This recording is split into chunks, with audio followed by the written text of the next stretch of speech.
Apa ajaran Alkitab mengenai Tritunggal?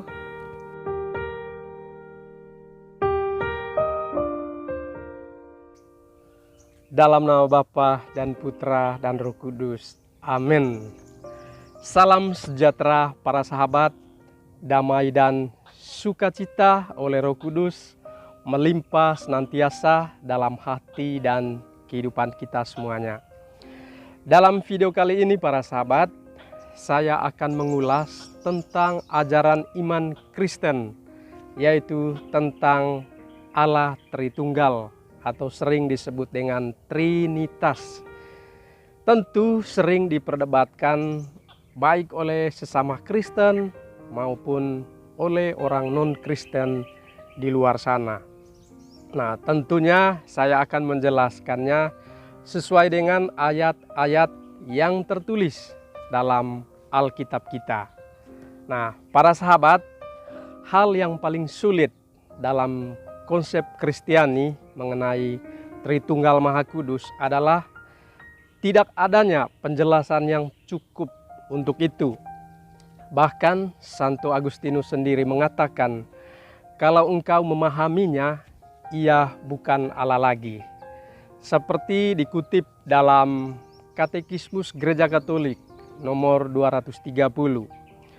Sebab Allah jauh melebihi manusia dalam segala hal, meskipun ia telah mewahyukan dirinya dalam Sang Sabda yang menjadi daging, yaitu dalam diri Yesus Kristus. Tetapi tetap tinggal banyak rahasia, banyak misteri-misteri yang tidak terucapkan. Nah, Alkitab mengajarkan bahwa Bapa itu adalah Allah, Yesus Sang Putra adalah Allah, dan Roh Kudus adalah Allah. Nah, pertanyaannya, apakah orang Kristen itu menyembah tiga Allah? Mari kita simak videonya sampai selesai. Para sahabat yang dikasihi Tuhan, ketika kita mempelajari topik ini atau tema ini, perlu ingat bahwa kata Tritunggal atau kata Trinitas tidak digunakan atau dituliskan di dalam Alkitab kita secara eksplisit. Istilah ini digunakan untuk menjelaskan ketritunggalan Allah, yaitu Allah yang terdiri dari tiga pribadi yang berada dalam bersamaan dalam kekekalan. Nah, haruslah dimengerti bahwa ini tidak berarti ada tiga Allah. Jadi Tritunggal berarti satu Allah yang terdiri dari tiga pribadi atau satu hakikat tiga pribadi. Tidak ada salahnya kita menggunakan istilah Tritunggal ataupun istilah Trinitas, walaupun istilah ini tidak ditemukan dalam Alkitab kita.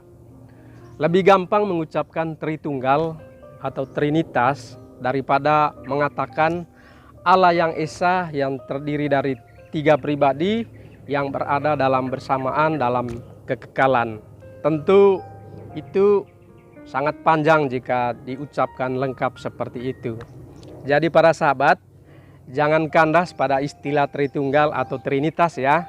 Itu hanya untuk memperpendek istilah dari Allah Tritunggal Maha Kudus, sehingga disebut dengan Tritunggal atau Trinitas.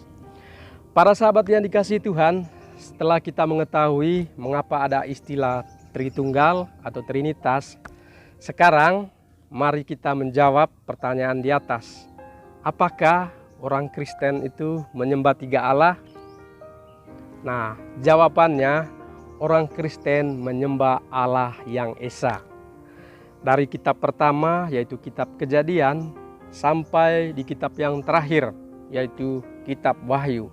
Dari zaman Musa sampai kepada zaman para rasul, mereka menuliskan bahwa Allah itu Esa. Apakah para sahabat tidak percaya? Saya ulangi, apakah kalian tidak percaya?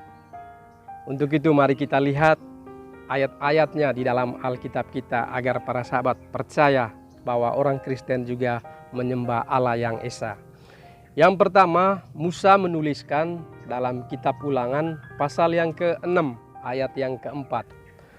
Dengarlah hai orang Israel, Tuhan itu Allah kita, Tuhan itu esa. Bahkan dikutip kembali oleh Tuhan kita Yesus Kristus di Perjanjian Baru, yaitu di Injil Markus pasal 12 ayat ke-29.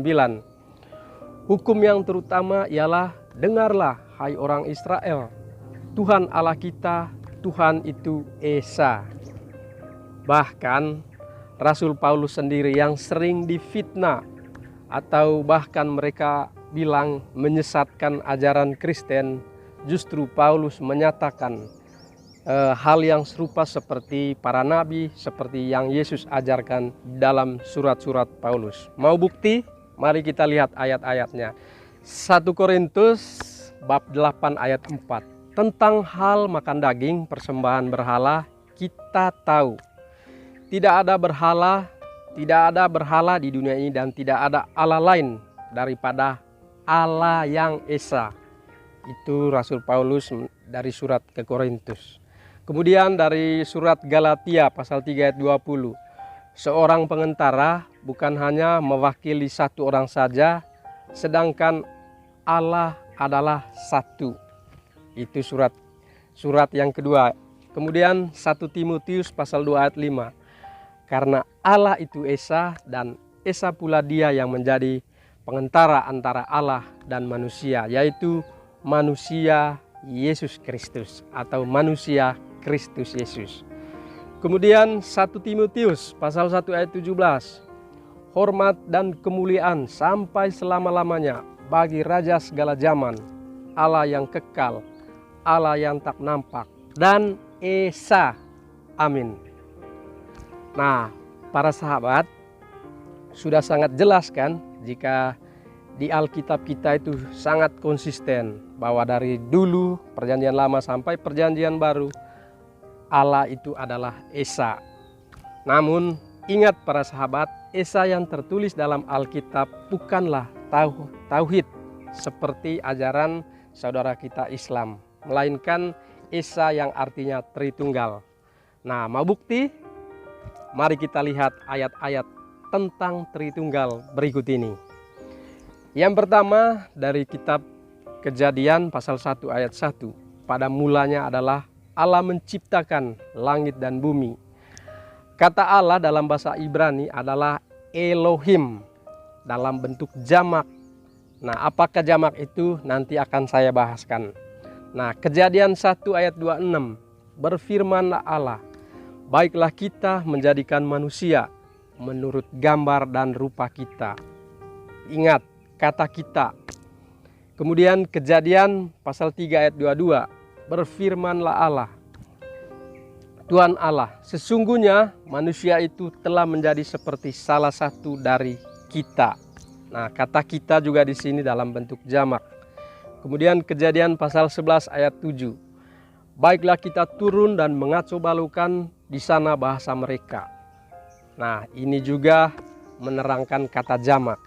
Nah, di dalam Perjanjian Baru di Injil Matius pasal 16 ayat 17. Sesudah dibaptis, Yesus segera keluar dari air, dan pada waktu itu juga langit terbuka dan ia melihat Roh Allah seperti burung merpati turun ke atasnya. Lalu terdengarlah suara dari surga atau dari langit yang mengatakan, inilah anakku yang kukasihi, kepadanya lah aku berkenan. Jadi ada Bapa, ada Roh Kudus dalam rupa burung merpati, dan ada Sang Putra yaitu Yesus sendiri. Kemudian Matius 28 ayat 19. Karena itu pergilah, jadikanlah semua bangsa muridku dan baptislah mereka dalam nama Bapa, Anak atau Putra dan Roh Kudus. Nah, ini juga ada Bapa, ada Putra dan ada Roh Kudus, Tritunggal juga. Kemudian 2 Korintus pasal 13 ayat 14. Kasih karunia Tuhan Yesus Kristus dan kasih Allah dan persekutuan Roh Kudus menyertai kamu. Nah, di situ juga ada secara eksplisit menggambarkan 3 pribadi. Untuk ayat-ayat dari Perjanjian Lama, pemahaman bahasa Ibrani sangatlah menolong dalam kitab Kejadian. Ada kata jamak kita yang telah saya ucapkan di atas tadi.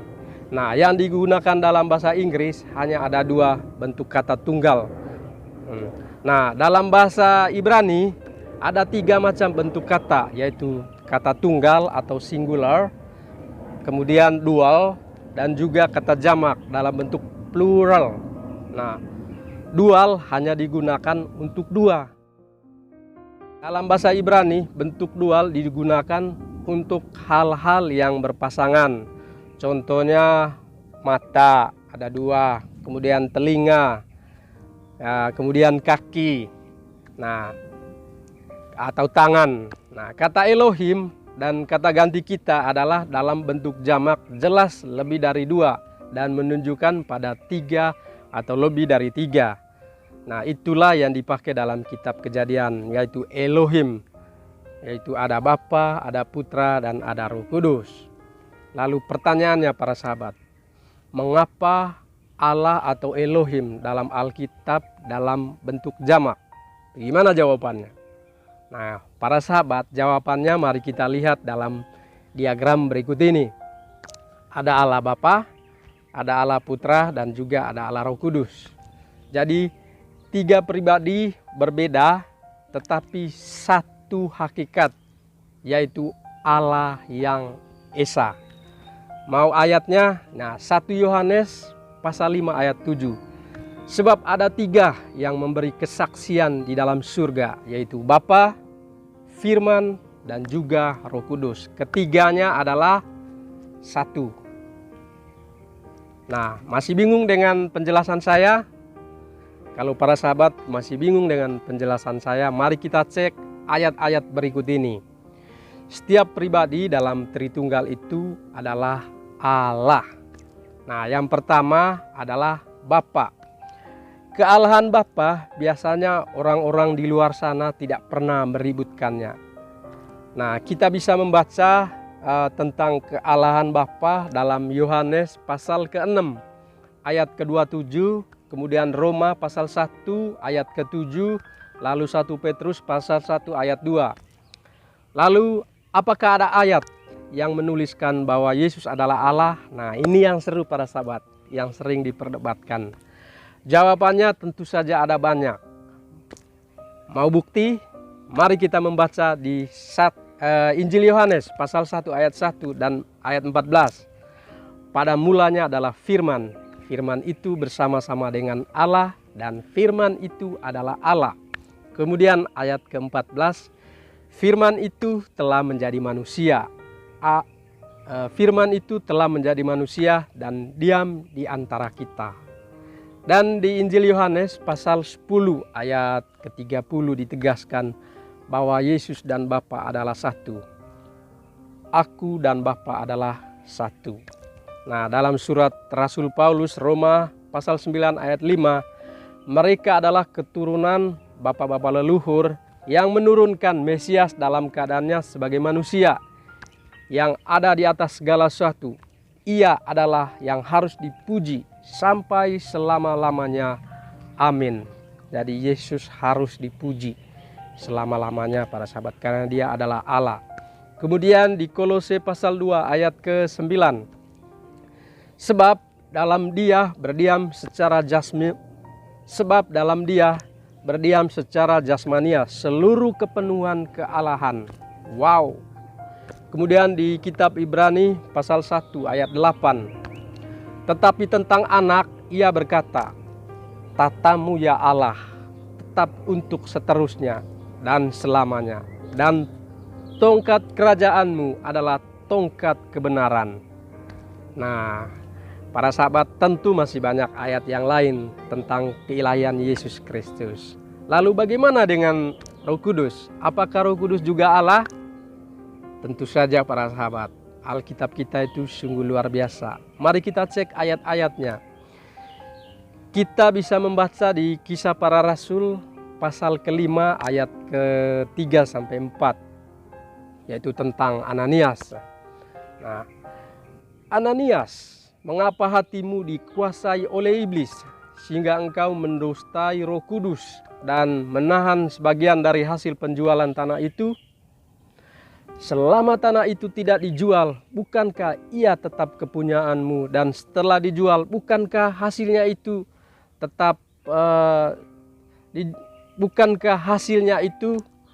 tetap dalam kuasamu? Mengapa engkau merencanakan perbuatan itu dalam hatimu? Engkau bukan mendustai manusia, tetapi engkau mendustai Allah. Jadi para sahabat, mendustai Roh Kudus itu sama dengan mendustai Allah. Itu baru satu ayat. Kemudian ayat yang kedua dari surat Rasul Paulus juga di 1 Korintus pasal ketiga ayat ke-16. Tidak tahukah kamu bahwa kamu adalah bait Allah dan bahwa Roh Allah diam di dalam kamu? Atau sering kita dengar tubuhmu adalah bait Roh Kudus. Nah, Roh Kudus di sini adalah berbicara tentang Allah yang mendiami diri tubuh kita ini. Untuk itu kita harus menjaga kekudusannya. Kemudian di Roma pasal 8 ayat 9, tetapi kamu tidak hidup dalam daging, melainkan dalam roh. Jika memang Roh Allah diam di dalam kamu, tetapi jika orang tidak memiliki Roh Kristus, ia bukan milik Kristus. Wow, hati-hati dengan roh-roh yang menyesatkan para sahabat. Roh Kudus atau Roh Kristus atau Roh Bapa harus tinggal di dalam diri kita. Kemudian di Injil Yohanes pasal ke-14 ayat 16-17. Aku akan minta kepada Bapa, yaitu Yesus meminta kepada Bapa, dan ia akan memberikan kepadamu seorang penolong yang lain supaya ia menyertai kamu selama-lamanya, yaitu Roh kebenaran. Dunia tidak dapat menerima dia, sebab dunia tidak melihat dia dan tidak mengenal dia. Wow, para sahabat, Yesus akan mengutus Roh Kudus untuk menyertai kita orang percaya. Jadi buat apa kita takut? I'm not alone. Sebab ia akan menyertai kamu dan akan diam di dalam kamu. Wow, terima kasih Tuhan Yesus. Kemudian kita lanjut dengan Kisah Para Rasul pasal 2 ayat 2-4. Tiba-tiba turunlah dari langit suatu bunyi seperti tiupan angin keras yang memenuhi seluruh rumah itu di mana mereka duduk, dan tampaklah lidah-lidah api seperti nyala api yang bertebaran dan hinggap pada mereka masing-masing. Maka penuhlah mereka dengan Roh Kudus. Lalu mereka mulai berkata-kata dalam bahasa-bahasa lain seperti yang diberikan oleh Roh itu kepada mereka untuk mengatakannya. Jadi para sahabat, itu adalah mengingatkan kita hari Pentakosta, hari lahirnya gereja. Roh Kudus hadir dalam rupa api. Jadi sekali lagi saya jelaskan ya, Bapa adalah Allah, Yesus Sang Putra adalah Allah, Roh Kudus adalah Allah. Ketiganya adalah Allah yang Esa atau Allah yang satu. Ketiganya adalah pribadi berbeda yang memiliki sifat yang sama dan tentu saja memiliki kuasa yang sama. Sama-sama Maha Tahu, sama-sama Maha Adil, tidak dibatasi oleh ruang dan waktu. Nah, kemudian para sahabat, bagaimanakah subordinasi atau kedudukannya di dalam Tritunggal? Nah, Alkitab memperlihatkan bahwa Roh Kudus tunduk kepada Bapa dan juga tunduk kepada Anak. Dan Anak, yaitu Yesus, tunduk kepada Bapa. Ini adalah relasi internal di antara ketiga pribadi. Nah, tidak mengurangi atau membatalkan keilahian dari mereka masing-masing. Setiap pribadi dalam Tritunggal ini. Mungkin bagian dari Allah yang tidak terbatas, yang tidak dapat dimengerti oleh pikiran para sahabat dan juga pikiran saya. Dan mungkin suatu saat kelak kita akan kembali kepada Bapa, kita akan memahami secara eksplisit. Nah, mengenai anak yang tunduk kepada Bapa, itu juga ada ayat Alkitabnya para sahabat. Lukas pasal 22 ayat 42. Ya Bapakku, jikalau engkau mau, ambillah cawan ini daripadaku, tetapi bukanlah kehendakku yang terjadi, melainkan kehendakmu lah yang terjadi. Jadi sang putra tunduk kepada Bapa. Kemudian Yohanes pasal 5 ayat ke-36. Tetapi aku mempunyai satu kesaksian yang lebih penting daripada kesaksian Yohanes, yaitu segala pekerjaan yang diserahkan Bapa kepadaku, supaya aku melaksanakannya. Pekerjaan itu juga yang kukerjakan sekarang, dan itulah yang memberi kesaksian tentang aku, bahwa Bapa yang mengutus aku. Jadi para sahabat, Yesus sang putra selalu tunduk dan taat kepada Bapa sebagai pribadi yang pertama. Kemudian di 1 Yohanes pasal ke-4 ayat 14. Dan kami telah melihat dan bersaksi bahwa Bapa telah mengutus anaknya menjadi juru selamat dunia atau juru selamat manusia. Itu adalah ayat-ayat Yesus tunduk atau subordinasi atau kedudukan Yesus dalam ketritunggalan Allah. Nah, mengenai Roh Kudus yang tunduk sama Bapa dan Putra, kita bisa membacanya di Yohanes pasal ke-14 ayat ke-16. Aku akan minta kepada Bapa dan Ia akan memberikan kepadamu seorang penolong yang lain, supaya Ia menyertai kamu selama-lamanya. Jadi Yesus dan Bapa mengutus Roh Kudus. Berarti Roh Kudus tunduk kepada Bapa dan Putra.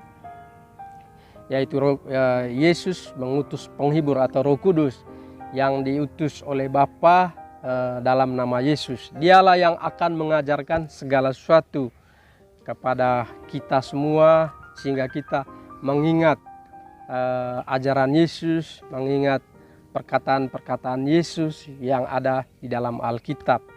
Nah, kemudian di Yohanes pasal ke-15 ayat 26. Jikalau penghibur yang akan kuutus dari Bapa datang, yaitu Roh kebenaran yang keluar dari Bapa, ia akan bersaksi tentang aku, yaitu Roh Kudus akan bersaksi tentang Yesus. Kemudian di Yohanes pasal ke-16 ayat 13 sampai 14. Tetapi apabila Ia datang, yaitu Roh kebenaran, Ia akan memimpin kamu ke dalam seluruh kebenaran. Sebab Ia tidak akan berkata-kata dari dirinya sendiri, tetapi segala sesuatu yang didengarnya, itulah yang akan dikatakannya. Dan Ia akan memberikan kepada kamu hal-hal yang akan datang.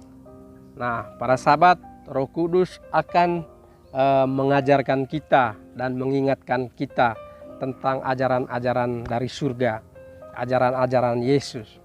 Ia akan memuliakan aku, sebab Ia akan memberitakan kepadamu apa yang diterimanya daripada aku. Wow, apa yang diterima oleh Roh Kudus dari surga, itu yang Dia akan ajarkan ke dalam akal budi kita, dalam hati kita. Nah, pekerjaan dari setiap pribadi dalam Tritunggal para sahabat, yaitu Bapa adalah sumber utama.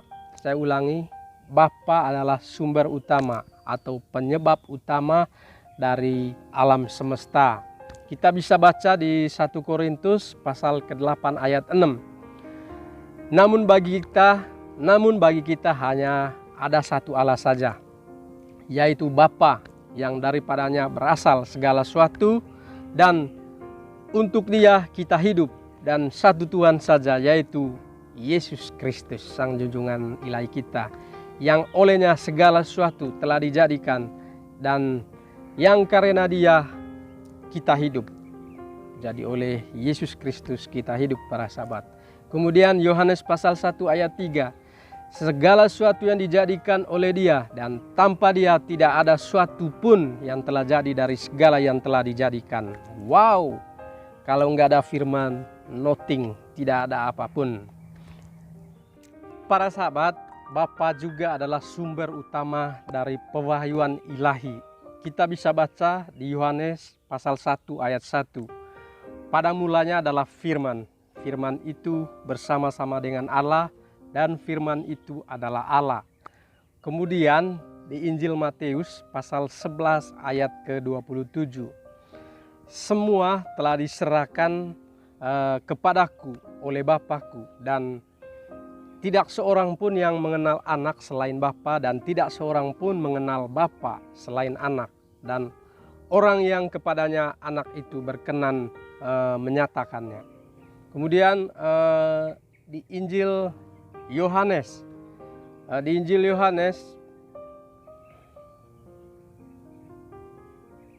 kemudian Bapa juga sumber utama keselamatan. Pekerjaan Yesus atau pekerjaan Yesus Yohanes.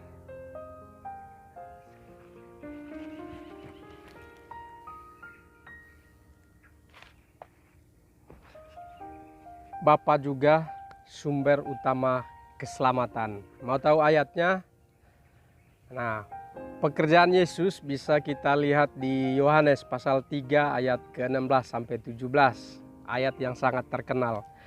Karena begitu besar kasih Allah akan dunia ini, sehingga ia telah mengaruniakan anaknya yang tunggal, supaya setiap orang yang percaya kepadanya tidak binasa, melainkan beroleh hidup yang kekal. Sebab Allah mengutus anaknya atau putranya ke dalam dunia ini bukan untuk menghakimi dunia ini, melainkan untuk menyelamatkan olehnya. Para sahabat, jadi Bapa adalah sumber utama mengutus putranya ke dalam dunia ini agar kita diselamatkan. Anak atau putra atau Yesus Kristus adalah agen yang melaluinya Bapa melakukan karya-karya. Contohnya penciptaan, pemeliharaan alam semesta. Kita bisa baca di 1 Korintus 8 ayat 6. Namun bagi kita hanya ada satu Allah saja, yaitu Bapa, yang daripadanya berasal segala sesuatu, dan untuk Dia kita hidup, dan satu Tuhan saja, yaitu Yesus Kristus, yang olehnya segala sesuatu telah dijadikan. Wow, luar biasa Tuhan kita. Yesus Kristus telah menjadikan semuanya. Kemudian Yohanes pasal 1 ayat 3. Segala sesuatu dijadikan oleh Dia, dan tanpa Dia tidak ada satu pun yang telah jadi dari segala sesuatu yang telah dijadikan. Wow, luar biasa Tuhan. Kemudian di Kolose pasal 1 ayat 16-17. Karena di dalam Dialah, saya ulangi, karena di dalam Dialah telah diciptakan segala sesuatu yang ada di surga dan yang ada di bumi, yang kelihatan dan yang tak kelihatan, baik singgasana maupun kerajaan, baik pemerintah maupun penguasa. Segala sesuatu diciptakan oleh Dia dan untuk Dia. Ia ada terlebih dahulu sebelum segala sesuatu, dan segala sesuatu ada di dalam Dia. Wow, para sahabat, segala sesuatu diciptakan oleh Sang Firman, dan Sang Firman itu adalah Yesus Kristus sendiri. Kemudian yang ketiga, Yesus membawa keselamatan kepada kita. 2 Korintus 5:19. Sebab Allah mendamaikan dunia dengan dirinya oleh Kristus, dengan tidak memperhitungkan pelanggaran mereka. Ia telah mempercayakan berita pendamaian itu kepada kami. Dan juga di Injil Yohanes pasal 4 ayat ke-42. Dan mereka berkata kepada perempuan itu, kami percaya, tetapi bukan lagi karena yang kau katakan, sebab kami sendiri telah mendengar Dia, dan kami tahu bahwa Dialah benar-benar juru selamat dunia, yaitu Yesus Kristus. Wow, itu adalah kesaksian para sahabat. Kemudian para sahabat, Bapa melakukan semua ini melalui anak tunggalnya, yaitu Yesus Kristus, yang berfungsi sebagai agen Allah, yaitu relasi. Dan Roh Kudus adalah alat yang dipakai oleh Bapa untuk melakukan karya-karya berikut ini. Yang pertama adalah penciptaan dan juga memelihara alam semesta. Kita bisa membaca di kitab Kejadian pasal 1 ayat kedua. Bumi belum berbentuk dan kosong, gelap gulita. Gelap gulita menutupi samudera raya, dan Roh Allah melayang-layang di atas permukaan air. Dan kemudian di kitab Mazmur 104 ayat ke-30. Apabila engkau mengirim rohmu, mereka tercipta dan engkau memperbaharui muka bumi. Dan Roh Kudus juga membawa keselamatan seperti yang Yesus, seperti Bapa juga melakukan hal yang sama. Yohanes pasal 3 ayat 6. Apa yang dilahirkan dari daging adalah daging, dan apa yang dilahirkan dari roh adalah roh. Kemudian di Titus pasal 3 ayat 5. Pada waktu itu Dia telah menyelamatkan kita, bukan karena perbuatan baik kita bukan karena perbuatan baik yang telah kita lakukan, tetapi karena rahmat-Nya oleh pendamaian kelahiran kembali dan oleh pembaharuan yang dikerjakan oleh Roh Kudus di dalam hidup kita. Bapa melakukan semua ini dengan kuasa Roh Kudus. Tidak ada ilustrasi yang cocok untuk dipakai dengan akurat tentang untuk menjelaskan Tritunggal atau Trinitas para sahabat. Walaupun banyak yang menggunakan ilustrasi telur atau buah apel, ataupun dengan matahari, cahaya, panas, ada juga air, uapnya, kemudian es. Para sahabat, Bapa, Anak, dan Roh Kudus bukanlah bagian dari Allah, namun setiap mereka adalah Allah. Nah, ilustrasi yang menggunakan air sedikit lebih bagus dalam menjelaskan Tritunggal, namun tetap tidak cukup. Cairan, uap, dan es adalah bentuk-bentuk dari air. Bapa dan Roh Kudus bukanlah bentuk-bentuk dari Allah. Setiap pribadi itu adalah Allah. Saya ulangi, setiap pribadi itu adalah Allah. Dengan demikian, walaupun ilustrasi atau gambaran mengenai Tritunggal atau gambaran yang diberikan tidak selalu akurat, Allah yang tidak terbatas tidak dapat digambarkan secara penuh. Seperti yang saya katakan di awal tadi, Allah itu penuh misteri yang belum kita pahami secara keseluruhan. Nah, para sahabat, daripada memfokuskan diri pada Tritunggal, cobalah fokuskan pada kebesaran Allah, bahwa Allah jauh lebih agung dari kita. Kita hanyalah debu tanah, para sahabat. Kita tidak mungkin memahami secara atau menyelami keseluruhan tentang Allah. Para sahabat, ayat penutup Roma 11 ayat 33-34.